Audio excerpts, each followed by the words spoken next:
Hello everyone, let's start off by creating our project. So I'll click on Command plus Spacebar and type terminal.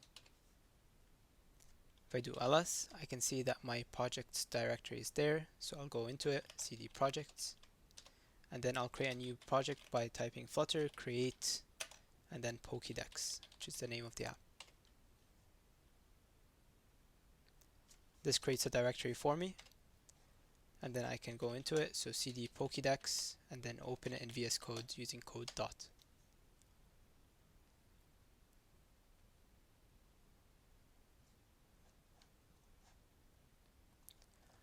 So under this video, you'll see a link to the assets. So this is what you'll get.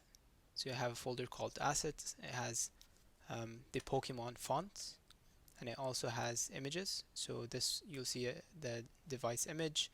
You have images of Pokemons, the logo of the app, and the Pokemon logo.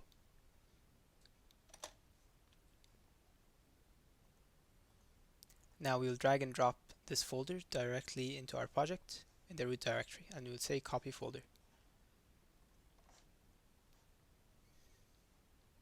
Next, we need to configure these assets so our project can actually use it, and we'll do that in pubspec.yaml. So to make this easier for you, in the GitHub page, you'll see that the configuration items are all here, so you can just copy and paste it directly. So I'll do that, and then I'll explain to you exactly what's going on. So here we're adding some dev dependencies. So here I'll replace this with those. So dev dependencies do not actually ship with your app. So these are just to be used while you're developing the application. And we have three main ones. So the Flutter launcher icons. This allows you to create an app icon from a particular image. Next is the Flutter native splash screen. So let me show you what it is. So this is the application running on web. If I refresh this, you'll see for a second there's this splash screen, and that's created by the Flutter native splash screen dependency. Lastly, we have the Lint package, and the Lint package essentially allows us to enforce certain rules while developing, and this will help us write better code. And here it asks you to do more configuration to set this up, so let's quickly do that. So all you need to do is create a file called analysis options. So I'll come here, create a new file, call it analysis underscore options.yaml, and then we need to import rules like this. So essentially what this is importing some default rules, and if you look here in the documentation, so it shows you that this imports the default rules, and then if you want to edit the rules yourself, you can enable and disable certain rules. But for now, we'll just use the default. This package will help us write better code, essentially. You can also see here right away, we're getting this line on under the Cupertino icons, and basically what it's saying is this, that we need to sort pub dependencies, and this is coming from the linting package. So to fix that, we just move this above the Flutter package, and then let's just remove these comments. And if you save that, because the C comes before F, so the dependencies should be alphabetically sorted. So we talked about the launcher icons, the Flutter native splash screen, and the linting package. Now these are configurations for the Flutter launcher icons and native splash package respectively. And all this is saying is that, for example, for Flutter icons, we want to create an Android version and an iOS version. And then iOS applications, or iOS in general, does not allow an alpha channel in your images. So for example, if you have seen a PNG where there's transparency in the image, so iOS does not allow that. So here you just need to add this so you don't get any warnings. Next, we say the image path of where the logo is located. So we're saying assets/images and then logo.png. So this is what we want our app icon to be.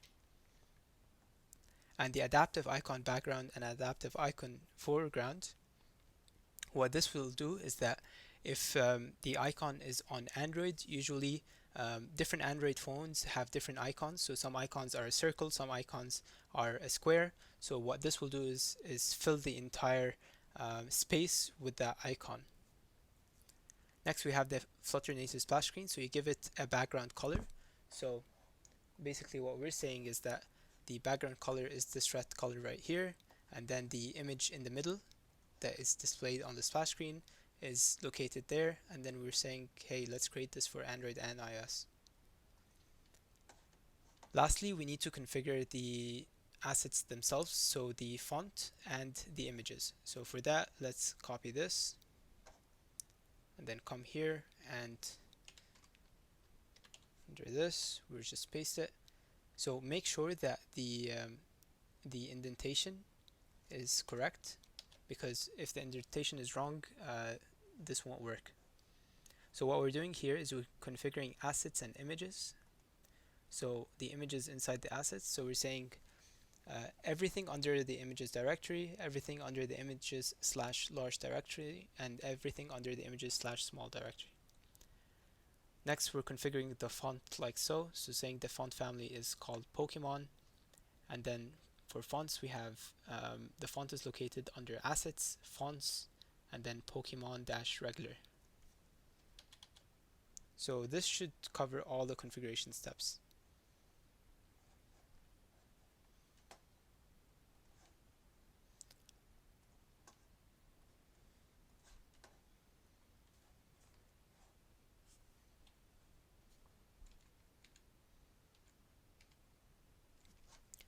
Now let's create a constants file and put the colors of the application. So under lib, I'll create a new folder, then I'll call it utilities, and then I'll add a new file called constants.dart, and then I'll paste the colors here. And if you hover over this, we need to import the material package. So here I just have some colors for our application. Next step, let's go to main.dart and remove all this code.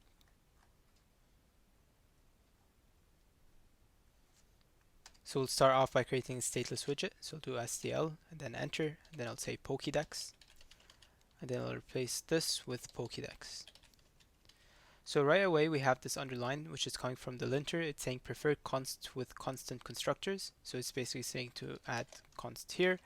And basically it's good practice to make widgets as constants, because when something is a constant, it means that it's deeply immutable, so it will not change. So what this allows Flutter to do is to not have to re-render the widget on subsequent re-renders, which improves performance at the end of the day. However, this is not possible with all widgets, because some widgets, the value of it is not available except during runtime.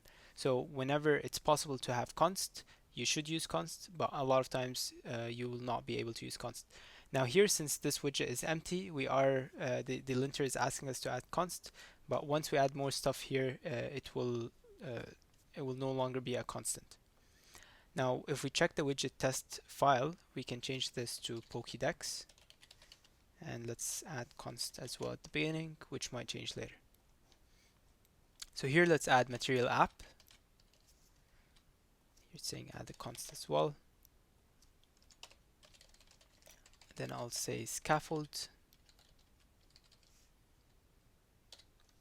and let's try to run this to see how it looks. So I'll run it on my iPhone,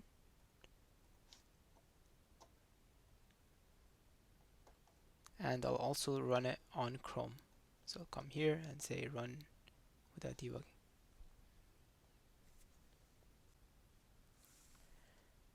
So now we have the application running on web and iOS. So I'll move the web for now and just focus on iOS. The screen that we want to build right now is the landing screen. So it has the image of the device, the Pokédex logo, and then a button at the bottom. So here we'll create a new screen. So under lib, I'll create a new folder called screens, and I'll create a new file called landing screen.dart. Then I'll do STL, say landing screen, and also import the material package. And then here we'll render a scaffold. make a const as well. And then in main.dart, rather than rendering a scaffold, we'll render the landing screen widget. So let's go back to landing screen. So let's just render something in the body. So we'll say text hello. And you can see that the text appeared behind the status bar. Now in web, this isn't a problem because there is no status bar, but on iOS and Android, this could be an issue. So in order to fix that, there's a widget called safe area. So we'll wrap this in a safe area widget.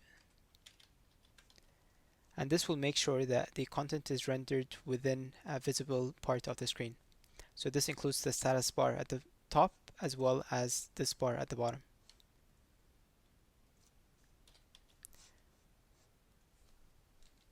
Now if we look at the structure of the screen, we have a column, and then we have the device image, and then the Pokédex logo, and then the button at the bottom.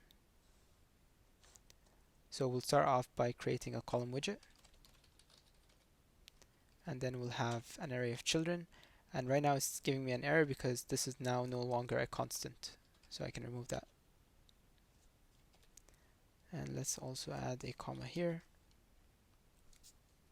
So let's render the first image, so image.asset, and then we'll say assets slash images slash device.png, and I'll also give it a width of 200, and let's copy that, and then here we'll say Pokédex. Let's also change the background color of the scaffold, so we'll say background color and then say kred color, which is one of the constants we defined. Now let's add some spacing between them, so I'll say const sized box, and I'll give it a height of 8.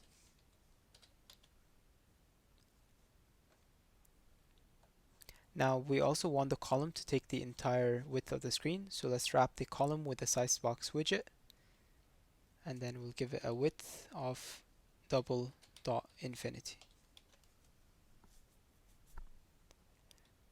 Now we want the images to be centered, so in column we'll say main axis alignment to be main axis alignment dot center.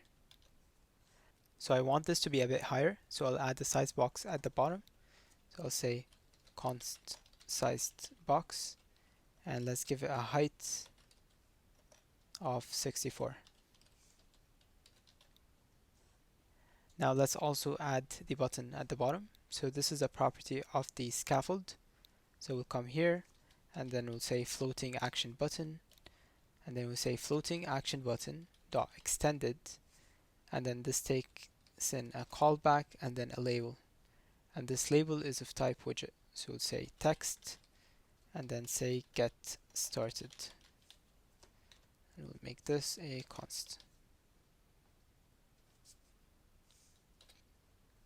Now we can also change the position of this floating action button, so we can come here and say floating action button location is equals to floating action button location dot center float.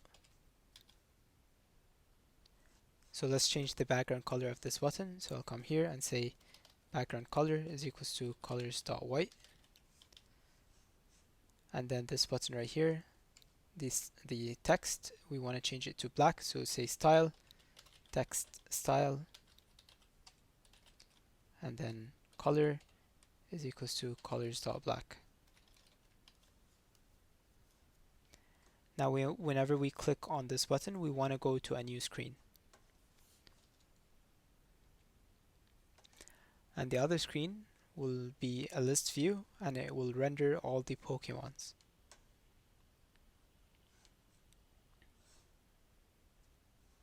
So let's start off by creating the other screen. So I'll create a file and then call it home screen.dart. Then here I'll say stl home screen, and then import the material package. And here we'll render a scaffold. Now let's look at how we can navigate from one screen to the next. So here when we click on the Get Started button, the action that we want to do is navigator.push, then pass in a context and then a material page route. And then we'll take a builder, pass in a function, and it will return the home screen widget. Now this is a little bit verbose, but let's just walk through it. So when we call in the navigator.push, we're passing in a context. So if you look at the build method, you will see that there is a context object passed in, and all this does is keep track, or it has information about where a particular widget is in the widget tree, because by default widgets do not know where they are in relation to other widgets in the tree. So we're passing this context object, and then we have this material page route that is calling this function and returning the new widget. And there are other ways to do navigation, and we'll look at other ways as well in the future, but for now this is one way to do it. So now when I click on Get Started, this should go to the new screen, which is the home screen. So for the home screen, let's just add an app bar. So we'll say app bar, and here it's saying that this is no longer a constant, so let's remove that. And then let's add a body, we'll say safe area, and then child, an empty container. Now let's add some properties to the app bar. So we'll say title is equals to text, Pokemon, and then style will be text style,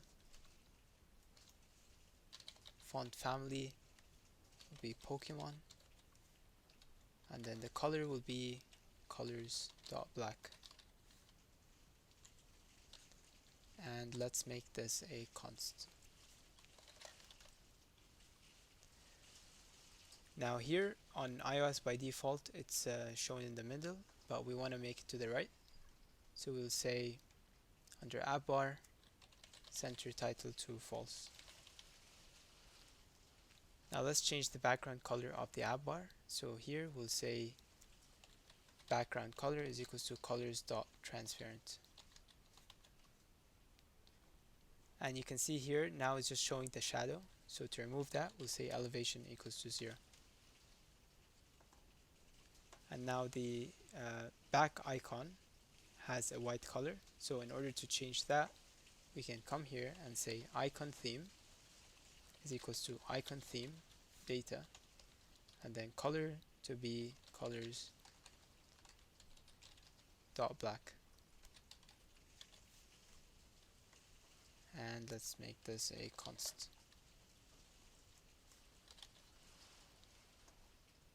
So now I can go forward and navigate backwards.